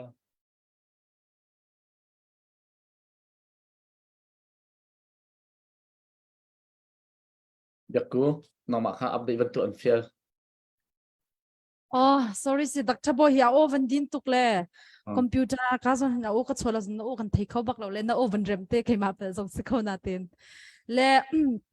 avaya avan cha de han te khati rung nin mung sinin dollar som nga chun thang thi mang sinin dollar som nga sui sang sinin dollar zatni chunin peng zatnin sin chong thia khwami peng zatnin sinin dollar som nga chunin chanlian khwami chan sorry anmin ki khwami kati lamang sorry bakse chanlian sinin dollar som nga kadalom tuktina khan kan za pe kam beng ta nala kadalom tuk te dot thang sin khan dollar som nga chun family food center ti mi kha tikan ara le min kha no le mo family food center kan dollar zakat chun pa thong sin dollar zakat tu kha ban lut chap mi si kan rom tuk ko beng than hau si mo ara le kha pen ki pe ang no na sung ma the pe to le kabun tua vela ni bo hobi ai chap mi kabun tua velai zing thoi chin tlang pi dola som nga sham chung ok edilai khosa dola som nga he ai chap mi se tu tan ape mi he abak tok nak chu rian tron lo mi dau he an tam la kha rian tron mi pol zong boy padot nak thong en dola som nga chu har tok sim sim lao chu cha chun tha jang bun chho ko naw sin hin hi adok nak kan u naw tha cha se la ti mi te kha som na ka bun tu than kai lom Ang lom tok dang te tu ding ti mo pu thong um ri lo te se rian tuan lo mi long ti ni tho asia chen tu rian kan chua vial hau lai rian tuan mi ko he pol ot pe chu rian tuan mi pol rian kan din e rian tuan long kan hau la kan tho nak ding sia chen thau ti vial te dan di lak chong long lak tam pi kan nei long jeju mia chi ti ne chen ro ding ya kun ye chau ye dan dan chen ro di chen ro ni ku kan ni dua chen ro sport program nga ro ding ya no song ba ku ye le no song ya thi ku dai pa won pe de atwe mia ji jeju tin ba le lu no song chen roပြောချင်ပါတယ်နောက်မှာလဲကျွန်တော်တို့ဒီဒေါ်လာကြီးမအောင်မချင်းကျွန်တော်တို့အောင်ကိုအောင်ရမယ်ဒါပေမဲ့မနေ့ပြန်တော့မဖြစ်နိုင်သေးတော့ဘူးတစ်ဖက်ကမဖြစ်နိုင်သေးတော့ဘူးဒါပေမဲ့တနေ့တော့အောင်ကိုအောင်ရမယ်မအောင်မချင်းကျွန်တော်တို့အတူတူလက်တွဲပြီးတော့ဒေါ်လာကြရအောင်လို့ကျွန်တော်နောက်ဆုံးပြောချင်ပါတယ်စီချွန်ကျွန်တော်တို့တုတ်နေက program ခกันตัดเปะเขาดินทาราทองประสานกันในที่เขาเวชจนในบีเกนเราไปการเนี่ยอาการเตลพิจาทุกท่านเจอไว้อามาค่ะเบียกันชิมทั้งหลายพากันสักทั้งหลายไว้เดียกเหรัวเขาได้จากที่เจอกันหัวโลนักสาวทุกคนชุ่งเหบีซีทุกเวไอ้มันเราทุกเวคนกิบกากิบะเรียนต่ำทุกตัวจะขันว่าวรองค่ะอาบันกันได้ขันเดียวจะจนทุกท่านเจอดันกันเต็ดลายว่าวรองกันได้ขันเดียวจะขันและเขาแซะฮินูลาฟงนี้เตอร์เจอไอริงไลเดียรนักกันไหนเต้ฟงนี้ไม่บีฟงทุ่มเห็นเลยพาหัวไปด้วยเอาสาวเนี่ยเพียงเพียงชินเนี่ยทุกคนตกเชมนี่โดนเตียเปลี่ยนเท่เลยมั้งกูจะรู้ว่าข้ามันจะรู้ว่าอันนี้ส่งเราจะต้องเราจอบีเนาะจะต้องเราจอบีดีแต่แบบตรงมันจะรู้แต่ไม่อารมณ์เปลี่ยนสู้สิพี่เราคนนั้นจะมาจอมเปลี่ยนใช่ไหมเปลี่ยนใจไม่สบายจะเปลี่ยนกูในนี้พวกเราก็ช่วยรู้อยากวิเลจนรู้ว่ามันจะรู้เสร็จพี่เราดีผู้ปกครองจะเสร็จตัวมันบาลงอารมณ์นะแล้วมันจะรู้เปลี่ยนชินโอเคป่ะอารมณ์มิงลานยาช่างบ่าลูกเนาะมิงลานนั้นในเข้มบทชุดนี้มาแล้วโอเคป่ะยิซูที่ไม่จำบาเลยเด้เจอที่เนี่ยเสียจนหลายคนต่างจังก็เขาเจอชกจัง ไล่ฮอลเอ็นกันจานตั้งมีจ้กันเปจังหาหลายจ้ากันฮอลจงค่ะอาทิตย์ทกตกเลวทีละแล้วที่ค่ะที่นักเจ้าใจสิเพราะว่ากันจะตุ้มปีจงใจมันจะน่าจะรีแลกซ์เดิมกันจงเขียนทาเวนั่นกันตันปีนั่นกันเดียร์ปีจ้ากันล้อมตุจานจงตัมปีนั้นวันชั่วจนตัวกันให้กาเห็นชั่วจะขันตั้งการทออดีจังที่นักสิรวมเราเห็นที่กันโปรแกรมไอออนช่วงปจูตั้งการทอโคสิเขาท่าจังวันชั่วเขาเราตุจานที่กรณีจะดงนักสิท่าจังวันชั่วที่เขาที่ข้าซ้อมก็เป็นหนึ่งท่าและการเห็นเราไปข้าเห็นอเมริกานั่นไงเจียวอะไรที่เราหนักกันไหนตุกุมช่วงสิใจดาตุกุมช่วงนี้ในตัวมีแต่โปรแกรมนานในหมอสิเราว่ามีกันโดดเช่นหนักกองเสียกันมีปีกองเสียหนังไม้ในเทลโคหนักแต่เลยfundraising แต่ในก็นักเสียจานจะกันแต่ละมันเล่าไงยันจานเปมินสิตุกุมช่วงนั้นตัวจังหนักแต่ข้าอัปเดตนักกันตัวเขาจนที่นักเทนตั้มตกอาการจะมีอะไรนั่นมีไทยดูมีตั้มเปียนจะจนนังมาในลงมีเตะตัวนี้ตุกุมช่วงกันโดดเช่นหนักจานไหนตัวตุ้มหนักแต่ข้าลองเปิดเต้นแชร์วันกันตัวเขาเราที่กับเป็นส้มตาก็เป็นชับตาละนี่ก็มีอะไรบางการฟันในกันนักตีกันนักเอามีกันที่ทานนักกันเตลปิตัวเราก็ติมาค่ะเลยค่ะกันฟันไรจึงต้องค่ะนักตัวนักบัตรลงค่ะเราคงเอาต้องกันได้ชิมตัวเราก็ตีนักกันชิมท่านตัวเราก็ตีก็ต้องค่ะไม่อะไรมันจานหนึ่งมันชิมชีปะแล้วมั่งให้เราต้องกันให้ชับตีไรกันมาสินคันกายสินเชื่อหนึ่งจนตัวเราท่องไทยท่องสั่งบ่าวรองมังคันโม่ raise กันนักตัวมีค่ะเอากันมาพูดผ่านนี่มากค่ะมิจรำนกคันนับลงเวอีค่ะกงเก่าตรงค่ะมีพิเศษกันไก่ปัลโลจนนัดชิมกระเทยทันตีเราแล้วโม่นะครับตรงตรงพาร์ลเมนต์กันชิมชิปะเขาเลยที่ก็เป็น request ดู你说中间的 theme 可以นั่นดูมีบอกกันชิมก็เมื่อหลังคนเลยนั่นดูเมื่อนักจะไปฟรีในสกอลฟรีสไตล์ในเขาสิwaarom ga maar fundraising kan to nu liao kha chu I think kan chu to lawa tu kum cha chung mi boi khan no audit to ka no thang de ko si kho chen odim chade wem tha de to okay nya last year kha fundraising kan to nu October November Mizoram akatlung chun kan project zong kha chu November chung zer thum chung kha refugee camp som ni item mo na se jo kha kan ka biak zong chu kan tong karin mulawing ka sha tro midang yang te midang nen chan wa ronga an zai thiam tam tak nen chang kanin moveka ka tan po kha khamal som na tam tak ania ataka hata zai ho amuna kan ba in mu kha lo mom le to ka next a chon kanin mu ko be se John Australia kan February 1 month dala ka John Australia kan concert ka every week kan nge every Sunday or every Saturday night or every Sunday a concert kan nge jun katlong concert kan nge concert practice ma ong te kasi an fel bak an nuam ngai Australia din US zer khatte long karak long jun kamitain ma din kha kan chung kan family in Europe tour kan ka Europe tour din kachakarak long ni ma din to concert Indiana zo paya concert kan ni and every other week rong so concert ka kalyo atu he Kentucky a concert kan zawa so on next week ka hen Kansas City a concert kan nei lenga online ka post tambak to lawa kare ko maya la bogaron dilo tok to lo ma se amuna concert so ka kal zela ka theina pya nga ingon hun ka nei adan dana zerin kala zai zel thowa online na hen ka active lut tok to lo ning ka sha atuna kin active ding in kra ka zom ding ti kha aksim do falama ka lut leta ka chong ya in pol ka u justin thang ni kha บางที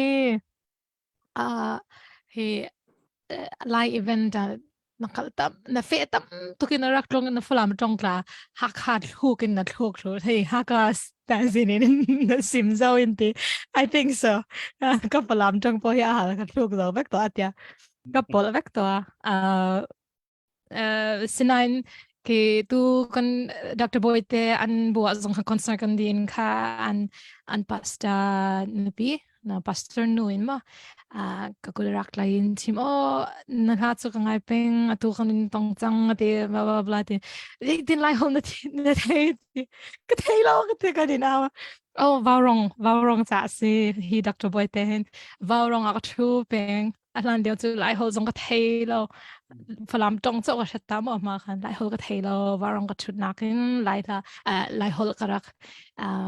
tompel de ka chim jang ti so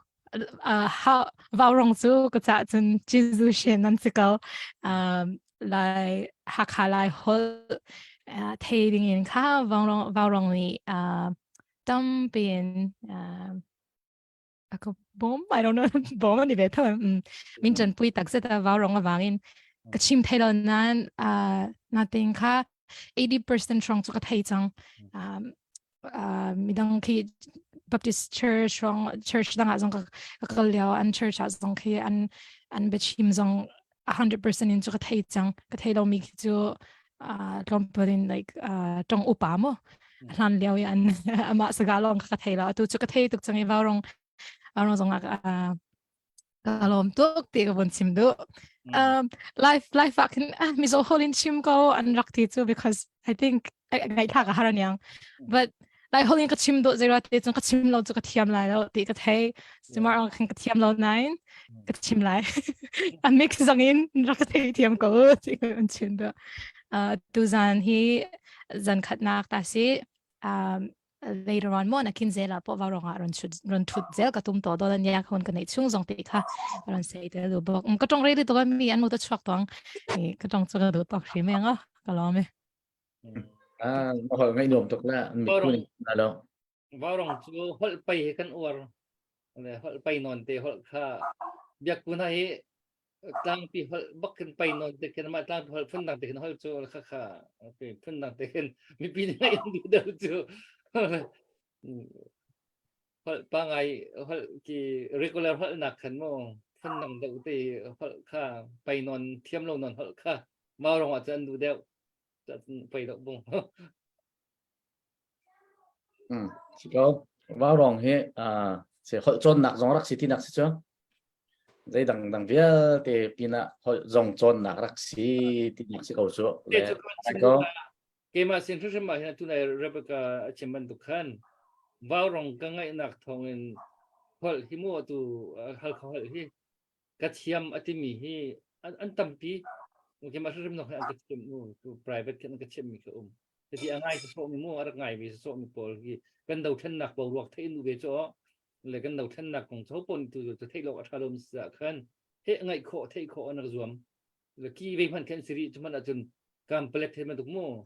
khi asuchin man ni kin to patent thiam chu kan thấy asuchin dia man ni kin kan hol kan thấy pa le kha tampi thì achen hem sanatai thấy không sẽ cái này lòng chỉ sẽ khá chỉ là lá nó kan sắp chọc lại mà dành cái pro nang ba ngay tăng chẳng miso la ma ka saklai lai la ko la nang ma du sự cầu sáng ol la le lai sa le mi zo la te ko ta sak tang le lai sa le mi zo la okay miso la ka bon sakta lai ma la hi mirang la si mirang la in an let mi mo an let mi la si God on the mountain ti si atu nai te ka Facebook page akan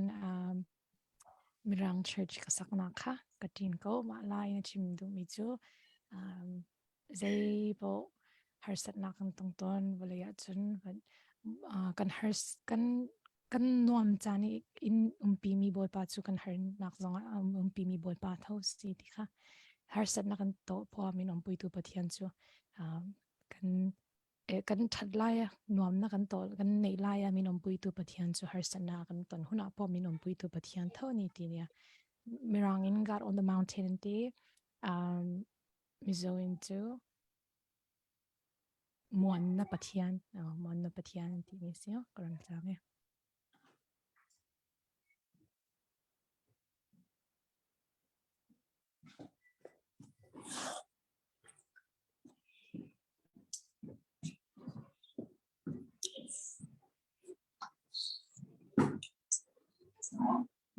The apple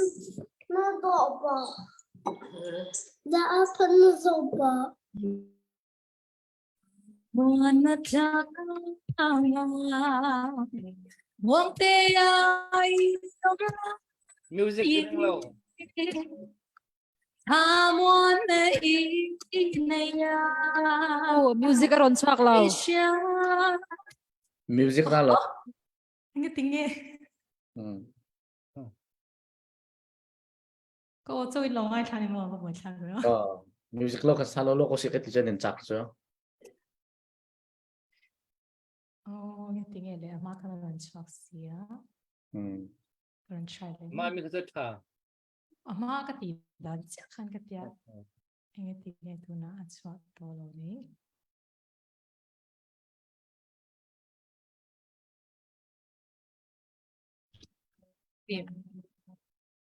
no Apa mak le? Nó sẽ tiệm nó rồi, nhưng mà cái thạc lâu nan.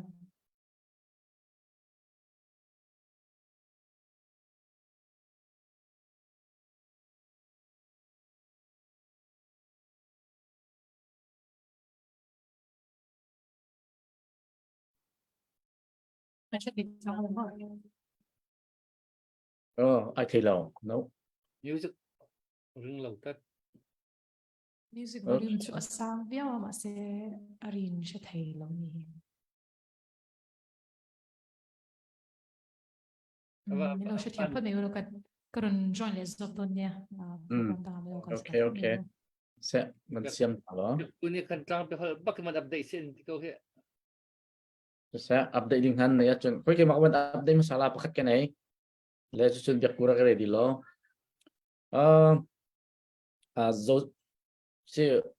Joseph Kam Joseph Thong Chakam se kholun se CNF cha ati dollar zakhat na ban kut mi alut ko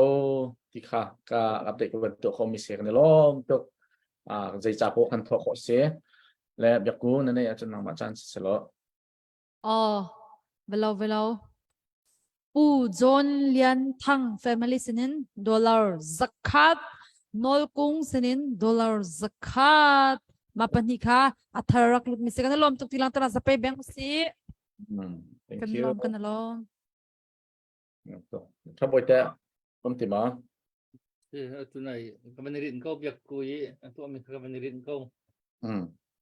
สิแล้วไม่ดังตุยเชื่อกันตรงค่ะกันอูในโปรนี่เขาจะกันชั่วตากจังเขาหน้าอินตัวจานจุกเรนใจก็จะทำดีเรามีนิคันนะคะอันเราจงอักขันถ้าเชื่อเราเต็นวั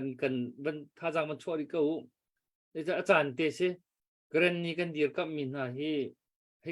กันมากันมา CNF กันไปซึมนี่เห็นไอ้เฮตุกอันตัวหนึ่งที่ฟักตุกตัวขึ้นที่เราดาวโลมีปุ๊บจู IDP เลย refugee เดียร์พนักขันอันเดียร์ดีตัวขึ้นเลยจุดจะถึงมาค่ะที่อันนี้จูกันที่มันตุกันไทยแลนด์รำนี่ขึ้นอาจจะทางหาเราไปกับพนักขันอันนี้จุ่มถ่ายเราจุดอาจจะอันหาตักก็สิเลยที่ชิมปิดบักขึ้นอันหาอีจุดจะถึงที่ตรงปาเตในวันโทมีตรงที่มันในตุกเราเช่นนักที่ตั้งการโทมีจูคุยกันโทมีตรงที่การดังตั้งการมันนักที่อันแบบที่อันเห็บเจียวกันนักที่เราเช่นนักตั้งการโทมีจูกันมาตั้งการให้สิวสิละตั้งการเจียวกันมันมีก็โอเคอันมาเริ่มกันลงไม่ตกไล่อันนี้รวมตกไล่รวมตัวอันเห็บตุกจากขันเอาว่าเจ้าทางตัวนี้ขึ้นส่งลอยตุกกันนักเจ้าทันมีสิเท่าตัวตรงนี้เห็นการดังตั้งการมันมีเวลเต็นนักขึ้น ที่บรรทุกจานในต่างกันติดมันมีจูอาสงลอยคนกี่ลงไปแค่สักคนจุดจนตัวบรรทุกกี้ไอ้ฮับตุกตีกันนักกันมันเต้นมีทางกันเอาหนักส่วนนั้นจนจางให้ช่วยโคเลยถ้าจางช่วยโคเลยนั่นมินเตวันหลังตระเวกค่ะที่นั่นมินเตหลังมีหลังส่วนหลังเรากันมีพื้นดาวเทนนักตัวเบียไอเดียลชีขาตัวเบียกันนกุดมือเตะหลังเวแล้วก็พิวสิทธิได้แล้วจุดจนส่งลอยตุกถ้าจางช่วยลมมีคำถ้าจางช่วยโคกับมันรวมโคที่เตะค่ะกับมันเต้นทันตุกตาไปล้อมเช่กันได้ลองเช่รูปแบบค่ะsound system บรรเรมไลมันส่วนห้องหลุดทันไลมาหักกันบรรหักไลกันละก็ดูจานะกันนี่ว่ารองเฮไทยจันเลยกันโปรแกรมเตะค่ะหมายจากกันโปรแกรมเตะค่ะอาจารย์กันหลักเตะอาจารย์ลองบรรเทศตาหนึ่งลองหมายจากช่วงเฮกันมีปีสองจันเชียร์ให้ชาเท่าตีลังมังค่ะกันนี่กันหัวกาสิติกาฟอยแล้วมีปีจ่าจงเท่าตุจ่าจงขณะฟอยแล้วชุ่มกันไทยเทียมกันมาจ่าจงเห็นวันเท่าเหวตีลังมังจงเฮถ้าไงไปก็ไม่เฮใจคมเสียมิดชิมกำเสียนเจลสรุปชนินกันเฮลเลจุดเตะเฮลฟัมจุดเตะที่กันเห็นเจียวนั่นแหละฉะนั้นไม่จักช่วงที่จูถ้าดำเดือดเองกันลุสิติค่ะกันโปรแกรมช่วยนึงเสียอามาเบลเตอัฐานเฮมมีเบียร์รวนเฮาสิติค่ะเขาพูดในกันสรุปท่าชิจ่าไม่จักช่วงไทยจิงจักช่วงเฮกันชินรามา one comment one budget ที่มีต่างตาเรนกันป่าและกันอุเล่เฮเบรุนักกันในหน้าลายฮีเบรุนักกันที่มีเฮ open discussion ที่มีเคสไลdebate ง่ายๆสไลแล้วสนาเต็น open มาเล opinion มาเลมุนิเชียวชิมนักและเรียนนักสไลฮีบันตุกงappal ที่แล้วใจจ่าที่จนมีประคัตนี้อรุณนักชิมติกาอามานี่อมุเวนิงค่ะอรุณนักค่ะชิมไลข้าขนังมานี้เกมานี้กันหูเวนิงและกันรัวนิงและกันปมเวนิงอาศิโลจงอ่ะคันได้รักินจุกใครอัปเลตีอิติดิงเขียเสลียมแล้วขัดเลยกับจงนี้อันชิมติกากันอวดตุกมีกันปมตุกเวมีอาชิมมีจงอันคอมเมนี่ขบันตุกจงอ่ะคันฝากตุกินฮิบักเขียสิตีที่ตรงเตะใกล้อิตเลยตรงเตะนำมีน้ำออกจงที่อาหารเขามีเสใจจ่าที่คอยการมันมาปมไม่ลงเฮปัญหากันมาจนรู้หนักปัญหาsystem จนที่ที่จุดอฟอยเตมีอันเหล่านั้นไม่ลงนี่จุดกันในหัดตอนไม่ลงนี่จุดฟอยเตสิมีจงเฮ system เอาวักเรามีที่ตั้มปีเวจุดจ่าจนนี่หินนี้กันดาวเช่นนักกุมนี่ชุ่งที่เขาสุดฟอยนักกันกะลีลำกิบินเรียนกันตัวfundraising ตัวมินิกันตัวหายาดาวมินิอันดาวกันลักสิฟักฮาร์สามีบอมมินิอันบอมพุ่นเชื่อมซาลมินิเชื่อมันซาลกวนซาลมีโดรนโจมีโดรนรักจองมีกับตัวพุ่นกันนะนี่นี่ CNF CNA CDF พอลกันCDF ต้องจะตัดตัดมีจงจู่อันเวCNF CNA ต้องแต่ตัดนี่ตัดมีจงเวสฮีโพลเวลเตฮีกันเฮร์มีรักชิรองอันดิมีนสกาวอันนี้หินนี้ประเทศนี้ฮิโซนนั้นน่าเสอธิจาขันกันมิสกาวไลที่เกมันฮันเดจก็ปมมิเสใจจ่าที่เละท่าอุสโลมีประคัตนี้เรียนท่าตัวเวมิค่ะบอมชันตุเลดีร์กัมตุรักเวท่าสโลอาการเขาดิ่งสโลนี่เนี่ยกันกัลข้อนักเจียวอีกันกัลมีเหขบันตุกเย็นอันมาเล่นโซนเจียวบอมตัวนักรวงอ่ะคันเสอามาเบลเตกันกัลเจียนักชงะกันหลอกมีใจด่าสีกันหลอกโลมีใจด่าสีกันทนนักใจด่าสีกันเดียมนักใจด่าสีที่จูมีฟิล์มนี้จนตัวจานอาซาอีเห็นฮาวจนอีเห็นจานอาซาที่นักกันทั้งชาวเดียวมีที่นักกันตามจริงเดียวมีอินใจจินดากันกัลโคลาที่มีค่ะตัวตานี้จุดจนไอเร็มบอกมินิคันอีเร็มทุ่มบอกมินิอีทุ่มอีบัตักเดียวบอกมินิคันอีบัตักอีขัดคันมายานอร์กันหาวจุดจนใจปอกอินโฟเมชันกันเทียหาวมินุงเอาปอนี่อันรู้นักสงข้ากันไงกันตัวตานปีเจียวนะกันตัวตานเจียวหาวมารู้นักปีรองค่ะ กระรัวหนักมีเงินปมลอยเป็ดเตียมารัวหนักปีลองค่ะต้องเตนอรีไม่ดังรัวหนักค่ะจะยีเรียลเปียกเลียมเราค่ะมีพุนกัลนิงมีบูกัลนิงค่ะเสียมเราจุดจ่าจนกันรัวนิงอาชีพเปียกสิโลเปียกอิงไอเปียกขั้วขัดตัวตันเวมีตำเดียวนี้เทสิเดนฉันดูจุดจนที่สิสเต็มมีพังมุสโลตำเดียวนี้กันจูขลามออวกลามอที่จงค่ะตัวเอาจากกันกับเป็นตุกรัวหนักและยังไงข้อหนักกันในข้อหนักกันยังจากกันให้จักช่วงนี้ open discussion เอง one comment one budget ที่มีต่างตาเรนว่ารองเห็นใจไม่หนักและมาละรัวนักเจียวชิมหนักกันในนั่นแหละฮิฮิอดิกบักที่มีจงเขาเลียมไหลแล้วจุดจ่าจนเขาโปะเทียมหนักแค่ให้จักกันโปรแกรมนั้นว่าตักดิ่งเสียสักหนึ่งบักเองข้ากันในนั่นแหละที่ข้ากันหลักเตะกับวันเต็มช่วงมิสเซลจ่าจนก็เห็นเรเบคก้าข้างในมันเสียจนได้ดาวโลหะสองคนบันเทสทันหลายชัดเสียจนซาในวันกันสักเพียงเท่าไร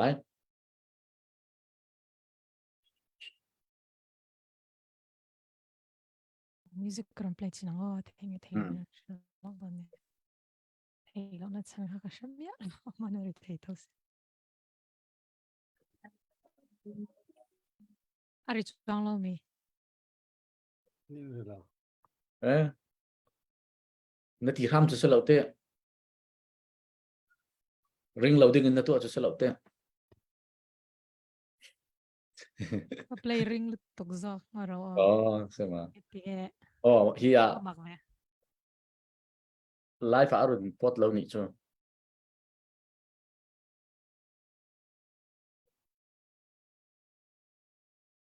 sorry ตัวเป็นโปรแกรมเองเราจะว่า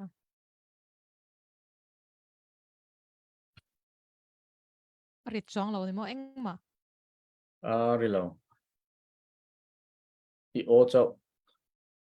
มิวสิกเรา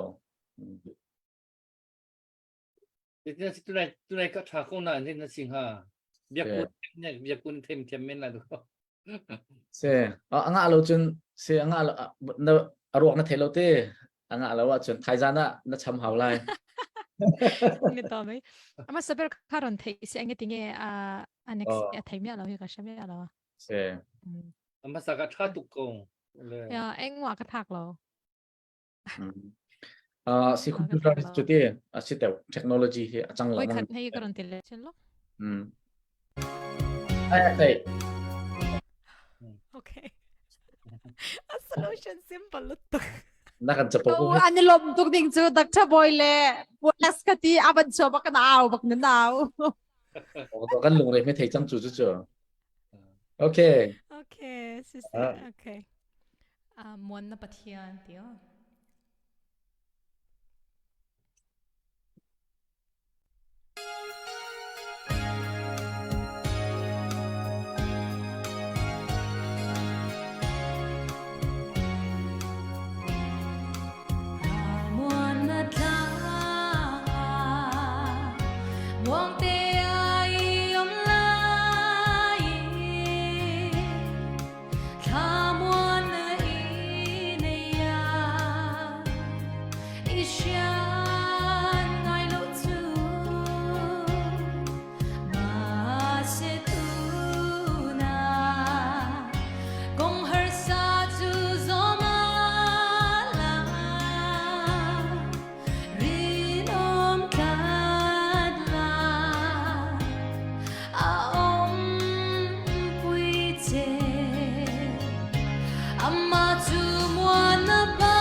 ล้านคารัววันเชื่อรุ่มเรารวยที่ดินได้ กันวัน เอ้ยมันก็ตัวเราก็ซูมค่ะมาเองรักพิษ Oh. the screen อันนั้น freeze ดีจ้ะจังเห็นนั่นนู่น I was like นางมาจองนุ่มเวเขาเจอ อยากก็ซูมสิเขาก็ซูมค่ะ automatic นะรัก โอเคอ่ะทันไรมอ สุดท้ายนั้นน่าทอกนี่จานี่จริงๆเนี่ยดีไว้นั่นตอนนี้โอเค hopefully ตัวจะอัจฉริยะไปเสียงพวกนี้เซออนไลน์เราเอ็นตัวเด็กเขาไปเราชิที่อันตอนนี้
ลูกท้าเขามีอาชัดเลี้ยวเตียไล่ทานเปตาเขาและทุจานจ้าจึงกันในตอกหลายง่าอะไรมั้งเสียกันจานค่าดอกหนักกันผ่านไปจะเจนไล่ท้าฟงคัดกันสับเปียกรอจะขอจนอัปเดตกันตัวไลน์จะเจนดอกหนักกันเสียมเตล่ามั้ง โอเค สิจนกันดีละกินกันไทยมี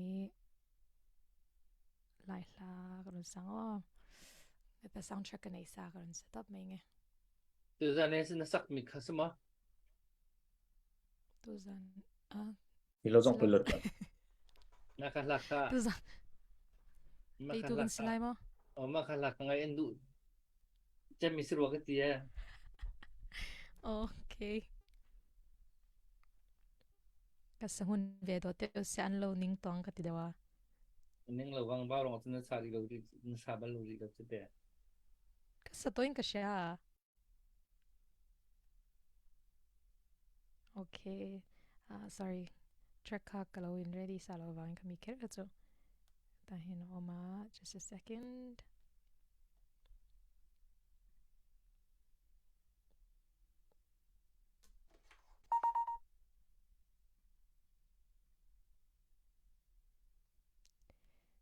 ว่าเราก็รู้เราหน้ารีตัวก็รู้แต่ก็ดูว่าอินก็เราอิน prepare มันเราไม่เราจะเตรียมลำดวนเนี่ยโอเค Dr. Boyd เนี่ย request สิจุนสักไลค์ตัวอามาส่ง donation ไปเขาจะได้ request ตัด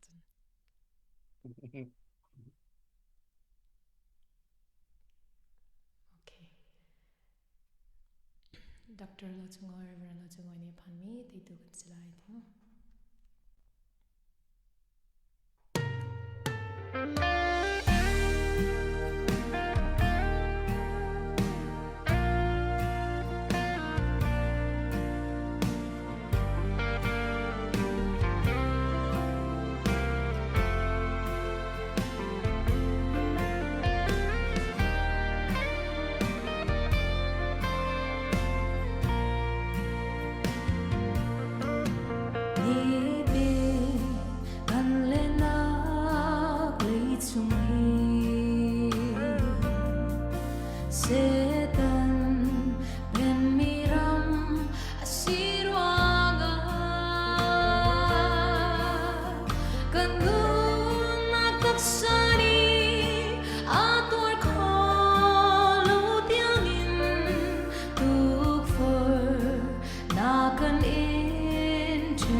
Kan der balong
kan ngai lang mang kau nan kan ngai chim lo te tu chi ni ban comment next set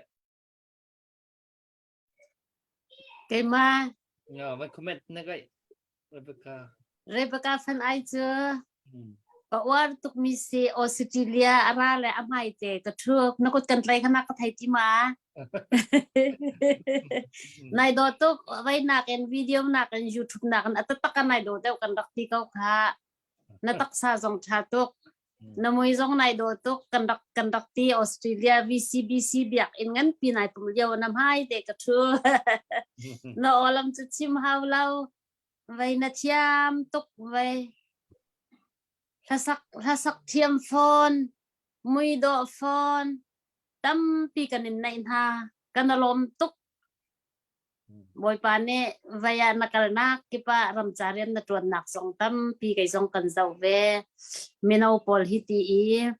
nana pumpek mi he kan tha sang nan nu la pol kan tha sang tuk asi chu cha chun pe sul te in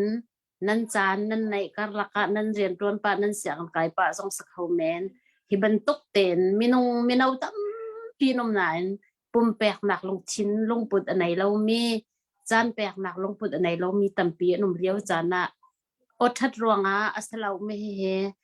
othat songa lung lawa chun tu lo kho khase na ten nan long thin sim mi phun nan dot mi alang tika hen mi van tha song nan se chan tham hu thiam mi nan se thailand amhang thiam mi nan se hi tika hen vậy nên hubal mi he nên hubal lâu mi he kan ni chun mi pin ni kanin hon ha te ka hen kanin lom tuk na ti mi te kha toy nak ten comment sim ka du mi se update ban tu lo ko chana nei mo nei ya chon update pakhate ka abon ichap le ngun bom cp dola som nga kai ma kanaw simo nei lom tok update ban tu lo update at the end si Rebecca ka kawan update ta gula le Hapakate ka Dr. Boy naman kuat mi ka kavan tuat talay mo ral kiaw lian sinin kan dollar zakat araklukchan kanalom tuk bengo se kanalom si Rebecca ka nikum makhan ani hi Rebecca hi nurse mo si chumutu hi nurse asile ta long asa man lâu ngày nên tuần mi chu bu chun ajan kha lei bon kho khai zo mi fundraising kha ma pum pak bak khan fundraising ka tikhan tu ai waw rang mang khan ka mi pi khan tu am kha ma kha bat lung khan khwa tam pi e har nak tong tak mi pol kha ma pum pak kan ki bom chan nak kha abatu ai kha hi anungak liaw mu achan lai ling bak kha sung roi tak ken o azai athin lungput achan o athajang apek ki ken kepa tu mo tu man lo ngai khen her na pu tu ken tu jong hi aban chimban tu khan tu leo kan dok chen na cha hin i pha zo lo nga in chol chang cho ma mi si man lo ngai pum pak ren tuan bu khan i aten mi kha me pi jong ni hin thajang kan pek chem na ka hau ma jong pachen ni him na dam tin làm phơi sẽ lo si mui là xăm dòng sẽ ô là dai dòng sẽ cho chân lung bút thiên lung bút dòng sẽ mồ và phân là chỗ bẹc mình sẽ là sung lôi túc tu điềuกันđầu chân nạc giả chân để này mình nạc với thế cả vật lạc là gì đi cả vấn tận ta các vấn dụ mình sẽ còn làm tốt dần lấy khám dòng các căn mặc khi phá bùa khăn sàn cái sung lôi tất cả mình nội tu gì viên răng những alloy le rồi là phải dọc tôi đặt lụ mình cái xem mồ thì bác kia chán phần mình cái xe lấy cái update các bạn rep đến mi le tôi đâu suy sang tí dân nhị cần tìm mi khá pu thầm chung đồn nhị zakat chân suy hay sang số bùm nhị zakat thì các mình phần nhị nhị anh thọ mi sĩ thì các bạn xem than ta các bạn du chân tóc xem cái tìm mi khá sang liền chính thì số cái các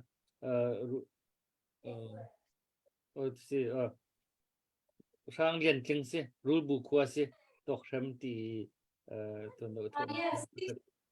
khác chú vấn đậm than các vấn du chú rồi tu khác Peter liền สินกรีกระนี้บ่มนักจะโดรจะขัดตุค่ะวันรุดชับท่านเลยสิกุดเบ่งนักลมนักบันลังตัดขันตันเอาสิเลยสิกระนี้ใจกุดนั้นสัมมีจะขัดต่างกันเอาอีทองทะเลงมั่วตัวที่ทองทะเลงใกล้เลยอดีหลักติดขากันมันฟันถูกเขาอีกแล้วเลยค่ะอาชันแฮมตุกเก้าค่ะอดีตจะเป็นสิบโปกันตั้งการทุกบักคันที่มีปีนี้ท่าจังนั่นนักที่ท่าจังกันเปียกเจียวมีค่ะค่ะอันมาตรงกันลมตักมอลสปอร์ตนั่งกันเปียกมีเก่ากันลมคุณอันที่ละโมแล้วจะจนเบียเฮซาเฮที่เฮตุกเดียวจานนี่ที่กันจวนนอกกันบ่มีหาเฮตั้งการลองเสลากันมอลในตุกมีตัวนเบียไอเทียนักสิจักันฮีกรณีใจต่างกันเอาชงเดียวที่กุดสับมีเวลเตนั่นจงว่าขันกันลมตุกกันมาตรงกันลมอันมาตรงกันลมจนต่างกันเอาชงอาสากันสักเปียกมีกันนวกปวลชิมจงสองขันกันลมกันมาตรงกันลมเชียวสองขันกันชิมกันดูสิทุกข้าดองนาริสตังกันเป็นที่เรากันที่มันตัวเราสังคนหนึ่งแล้วมังบวยเฮียน Tadi lo, อัปเดตคือคน macam rila lo. จะได้อัปเดตกันตัวอะไรต่างๆนี่ขึ้นมาอีกท่านก็เลยทีเดียว Oh sorry, dong nak ketua jangan nanti le. Nak kalau tu soal tu le nak biar kan le. เสร็จแล้ว Okay kak. ต่างๆนี่ขึ้นมาคนชัดเจนก็แล้วเสียทุเรียวก็มันสิ่งเดียวกันห้องรุดชับมีกันเสียมังบวยเฮียนสินกรณียึดกำนักจากโดราจะคัดจนกลวงหินเจ็บหายก็กันมาเมริเดนมิสิโดราสองงาจุดทุกขับันรุดชับมิสิกันล้อมจุดเป็นเบียงเรียนเท้าสิ Dong apa ni? Nan banron tu kan lo tak. Saya kemasin banron mihi pakat acap mele macam biak junglian si ruakwa si dolar zakat kakak aban cap be misi. Kan lo ngai. Le biak ku nang masin acang ke pek cang. Nang mani dok nak zong kan tu piak lo arfi kong na chim ni nene ya chen nang mani ben pe te lo mo. Lo Polex kai lom le Afrika kam fun rel la mo le am nam van kam pek ve sa khan van rel ve lo chu kan seram ve rom lo le kan lom tok le kam fun rel ko lai mo tu zing ya kam pe mi hi minung pathum nam van sele tu zan he pathum selo tu zan minung pakwan an sele tu zan he thar ban tu ka vung tla le twang chen za senin thongkhat le zal somnga rodi thang senin thongkhat le zanhi le kullenga nolin senin zanga pawan senin zathum biaklian thang senin somnga beko senin somnga etward amia senin somnga lallian senin somnga seiho senin khan somnga nan chunga kan lom tuk tina anza pite cha khan sa pe beng usilo baya tu zan zana kren ni chang kan aw na ka sham thok na di dong tiang te zang nei arak choi chowang e cha chowa rak thau tu nan chunga bza pi ka kan lom nam ma ni nge cha chowa ku rak sam hlau la chu tu tani tlang kan aw na ka hin khi tak long pin kan kir ding kisle nam ma ni tha jang nan rak chwale tam pi the tak long kan kir lo kam tila chu man nei te la sung loi te nan kan kir tar cha hi na bi kin kut van sam izang he choi tu mi pi nan za pi te chunga kan lom chun kren ni tlang kan aw nak cha mi pi akan zau tu velte share in se like in se comment arfi borbor in tam pi thajang nan kampek nan kan dir kam nihin ni tiang te alam nan kan dir kam mi thajang nan kam pek mi kan huti ka kan thajang ngai nam van sele kan lom tuk ti mi te jong khaban chim chan kan du chun tu zana ka zon hin ro lo pin ka unu Rebecca na chunga kan lom tuk sing shan la jong tam pin na vun kan sak piak tu zan hira kan lu tha lo kam ma pathum thong tha lo he tang ding phunin kam banum le hi zai bia da kan ro ngati kan kam ban draw liao chana nang ma na hong lu te tam tuk bak na vun kan chan le at na chunga lei che in kan lom tuk ti mi te khaban chim kan du le mai lei zonga chan than na ya chum ba rong zonga kan te pi peng lo lai hol tam pi nai chapla le kalai hol o choi ning dong hitam pi nai chapte la ti mi kha khabarin chim du le mi pi vel te kan lom tuk ti na khan ka zom ba rong tlang aw mi thu mi ni hin vai mi pi kha kan kor lei kut kan khir la le chun cha mang tha kan chan la le ti khan tu zan kan cham na chu kan dong ter kaun halai kan lom tu mang tha chun cha na u